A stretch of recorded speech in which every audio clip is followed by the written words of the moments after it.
I am here today with the beautiful Mathilde Navarro. She is a young French designer, fashion, and she designs for plus size people, grande taille en français. And the name of her brand is Navarro-Roma. Navarro-Roma. How did you come up with that? It's a mix of my last name from my father, it's Navaro, and the last name of my mother, it's Roma. So I mixed them, it's Navarro-Roma. Beautiful. What made you decide you wanted to design for plus size people? When I was younger, I can't find clothes for me, so I come in the fashion to have clothes. It's not be naked. Yes, it was not a passion in the first place. It was a necessity for me to be in fashion, and the passion is coming after. So that's interesting. So it was the lack of plus size clothing that was available to you that pushed you to go into fashion. Yeah. It wasn't like, I love fashion, oh, this is missing.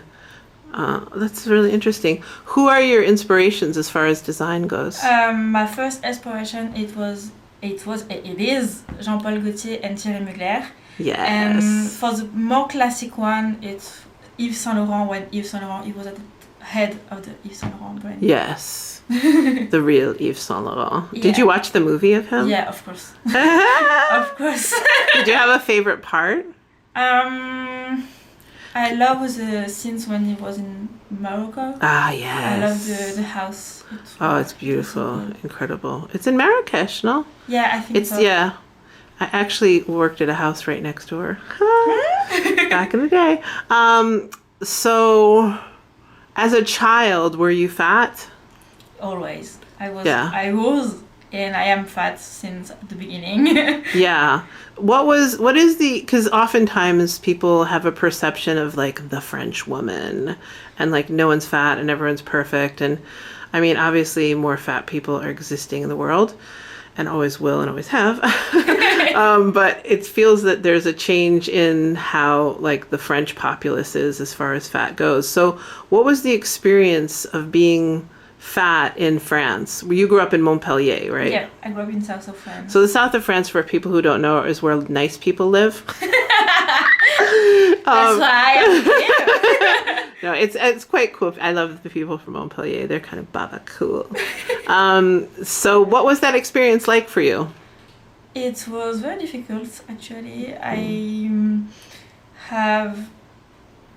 was bullish in school. For sure. Of course, I will say. Yeah. But I have close friends, so they can protect me. Oh, nice. So I was like a kind of fat people, but I have friends. So it was it's not like the movie where the fat people is always alone. Isolated, right? Yeah. I have friends in the beginnings. They helped me a lot. But it was difficult to grow up when you were fat. Yeah. In school and in the society we are. What made you become a fat activist, and how did that transition occur from being the bullied child to being like an empowered female designer working with plus sizes? It was a lot of works, actually. Yeah. It's not coming... Internal work? Yeah. It was when I started to be confident about myself. I said, but I want to be like a person who inspires maybe people. And when I start Instagram and fashion, I was like, I want to be the person I want to be. I want to see when I was younger. Yes. So I'm kind of, it's mindset. So because one of the most often questions that I get asked is, how did you become confident? How did you come into your own skin? Like, it's easy to say, I became confident, but it's really a personal journey. And I think that only for me, I feel you can't necessarily give that to someone.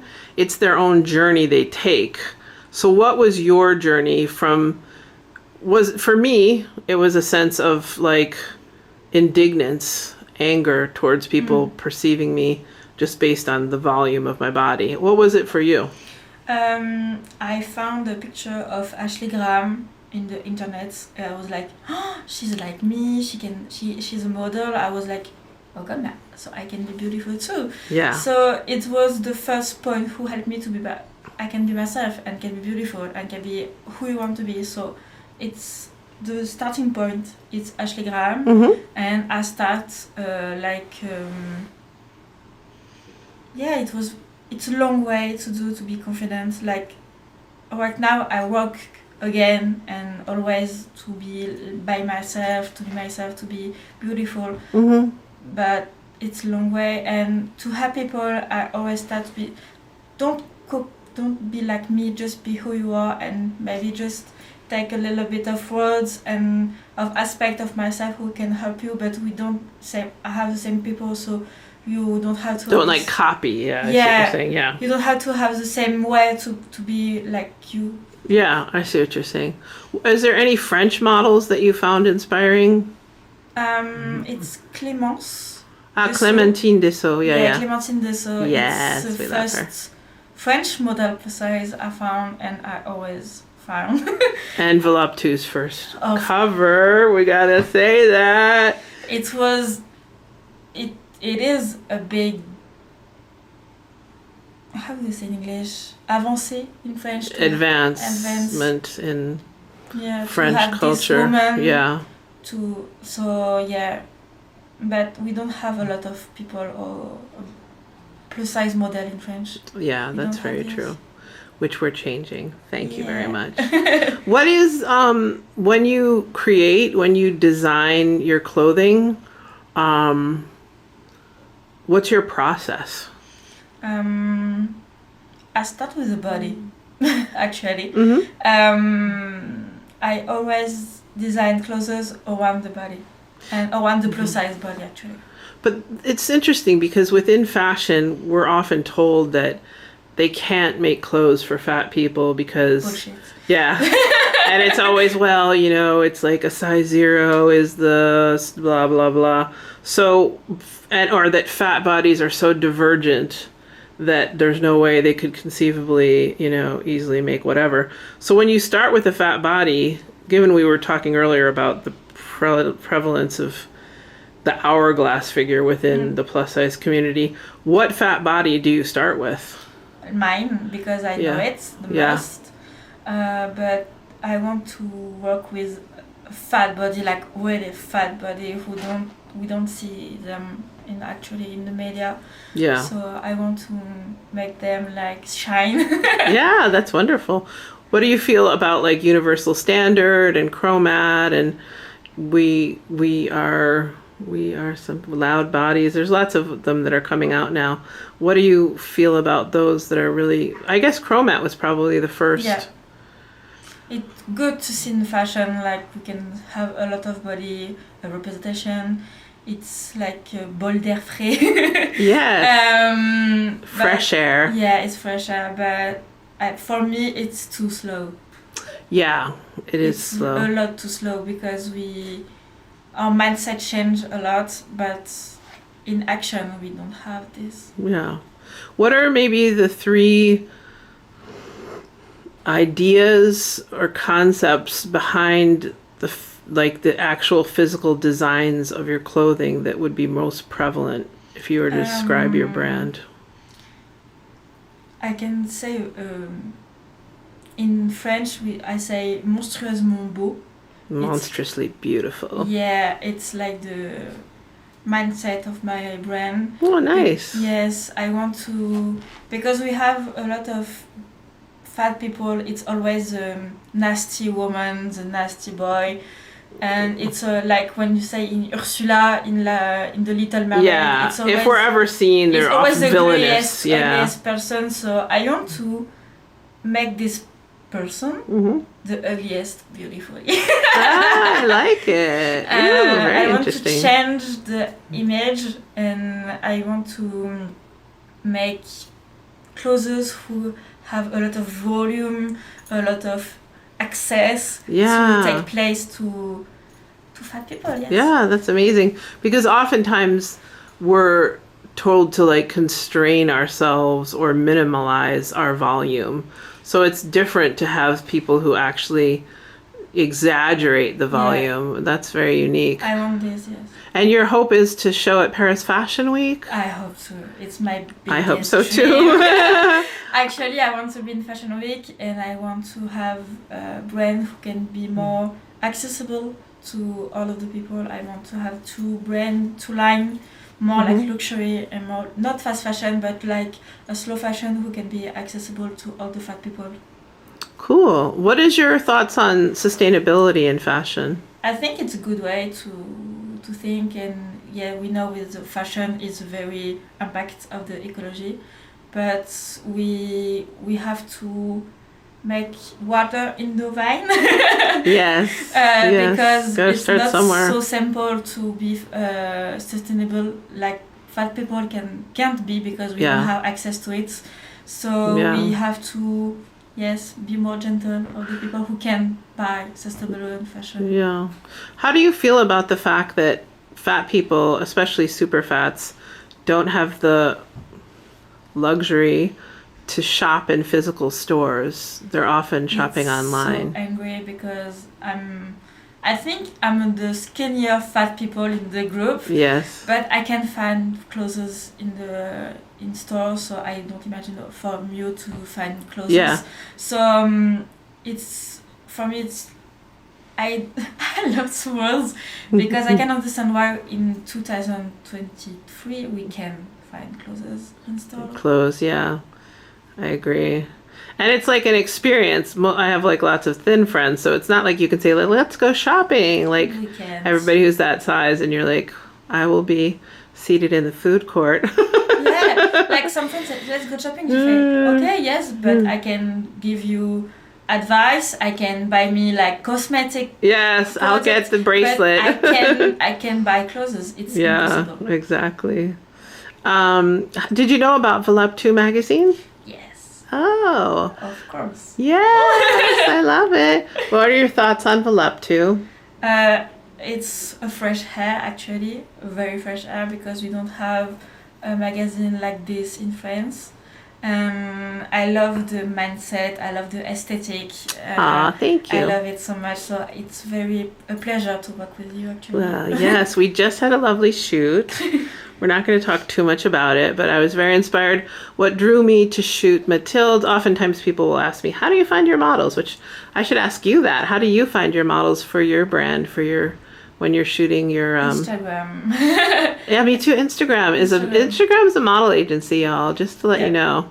People wonder, and it's the same. And I think that I came across something. I mean, Viana, who is a former intern at VOLUP2, told me about you, and I was like, is there anybody who's making plus size clothing? She's like, my friend is making plus size clothing. So I'm looking forward to hopefully doing an editorial shoot of your work. I would love it. And also working with you again as a muse, because I'm looking for a muse, of course. But we did a super fun project today that hopefully will be out somewhere someday. And I was drawn to Mathilde as far as me choosing models because I saw she had an activist element, a fat activist element in her work, was very free with her body. Because a lot of people want to model, and they, modeling in the end of the day you're sort of a product to some extent. Like you're a muse, but you're also like taking 100 shots from above of your face isn't really going to help somebody who wants to sell an item of clothing. So what I look for is editorial. She's also very good at doing her makeup. This is her own makeup that she did. Very creative. She has a very sweet kind of Clara Bow, sort of 1920s Betty Boop flavor going on. Totally. So, and also just really agreeable and fun to work with and open-minded. So that's what I look for in my models. So that's one of the huge questions we often have. I'm sure you probably do too. Is like, I want to model. I don't know how to model. All that. So how do you feel about having tattoos and piercings and more alternative, fare? You have it with your body, but in terms of when you employ models to model for you, I quite like difference all around. So I'll take somebody who's totally classic with never nary a tattoo, and I'll also take somebody who's tatted from head to toe with piercings everywhere. What is your thoughts on that? For me, I don't care. It's very a personal affection about the body. For me, tattoo and piercing, it was like to take Reclaim? yes of my body, to like I can be myself, I can like tattoo it, like it's Ownership in a sense, yes, yeah. I was like, it's my body, I can do all the thing I want, so Yes. it's about this. And for the model, I don't care. For me, it's like if they want to be tattoo or person, let's go. Right, right. I don't have option about this. So when you choose models, it's about diversity and basically who fits your sample size, essentially, too. Of course. And what sample size do you make? In the beginning, I make like 46, 48 clothes because in school we don't Is learn... 46, 48 like 14, 16 in English? 16, Yeah, okay. Yeah. We don't... In fashion school, we don't learn about fat clothes. So I learned a lot by myself, and I learned about my size I was in the time. Mm-hmm. So I want to make more fat clothes, like more like in the 50, etc. Mm-hmm. But I don't have all the access about it, the knowledge. Do you do your own pattern making? I do, but I'm not the I'm not the better one. If I was in fashion school, whoever was the best pattern maker would be my best friend. I'd be like, I saved this chair for you. Because pattern making is such a bitch, and it's the key to fashion. It's liberation, really. I'm not a pattern making. I'm more like a stylist person who draws the clothes, or maybe the one who saw them. Oh. But I'm not like the pattern making. I just want take it. Oh, me too. Yes. Take it from me. Totally. Totally. I saw that you had posted that you had interned for another VOLUP2 model, Gaelle Prudencio. Yeah. Was that for her brand, her clothing brand, or for her, for what? I work with her for an internship, actually. Yes, tell us about that. For my second year of school, I have 1 month in the COVID. Oh, wow, yes. In the COVID, I have 1 month with her. It was so cool, so nice. great. We continue to work together and we stay in contact. She's lovely. Yeah, I love such a sweetheart. I love her so much. So pretty. And she helped me a lot, and she gave me advice. It's a sweetheart. Yeah, we love her. So yeah, because I mean, some of the people in America probably are not going to be as familiar with the icons of French fatness, but they probably would know Gaelle, and they probably would know Clementine because she's been in America for a while. Now there's another woman who wrote a book. Didier, I don't know. It's Gaelle Didier? Yeah, is that it? I think yes. Someone wrote I've never read the book. Have you read the book? No, I don't read the book, but I follow her because oh, yes. it's big fat people, woman in France. It's activism. Yeah, she's quite an activist, which is quite cool. If you could change something about the scene of, plus size fat people in France, would it be that you would change? The eye we have on the fat body. Uh-huh. I think it's always negative way. Mm-hmm. It's we don't apologize about the fat people. We always take them like a garbage. Yes, sadly. Yeah, we don't have good words to them, and I don't like it. Yeah, I agree. It's always like you are fat. Like it's always the best. Grolar. Yes, if we don't say like, oh, you're beautiful. No, it's you're beautiful for fat people. Yeah, exactly. What a pretty face. Thanks. Well, we're changing that. That is the beauty. We are making active strides to change how people see fat. So, yay, Mathilde. We'll look forward to more with Mathilde. Yes. And thank you so much for your time. You're welcome. And vive Navarro-Romani. Navaro-Roma. Novara Roma. Vive Novara Roma. Thank you. You're welcome.